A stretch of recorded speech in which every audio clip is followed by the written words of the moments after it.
Hello guys, welcome to a brand new video on Tutorials Point. In today's video, I'm going to teach you some easy steps on how you can reset your password on the Valley National Bank. Before we start the video, don't forget to like, share and subscribe to the channel for more such useful tutorials. Without further ado, let's move on to the video. First of all, make sure that you're connected to the internet. Once you've made sure that you're connected to the internet, open up a web browser.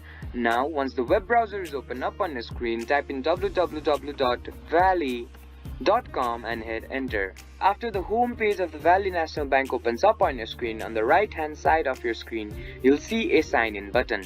Go ahead and click on it. Once you click on the sign in button, you'll be further guided to another page. In this page, find the username/password option, which is located directly below the sign in option, and click on it. Once you click on the forgot password option, you'll be guided to another page. In this page, you'll have to fill in some credentials. You'll have to fill in your phone number here, your username here, and then click on send me a new password. After you click on the send me a new password button, and if you have filled in these credentials correctly, a link with your password will be sent to your phone number. I hope this video helped you to reset your password on Valley National Bank. Don't forget to like, share and subscribe to the channel for more such useful tutorials. Thank you for watching.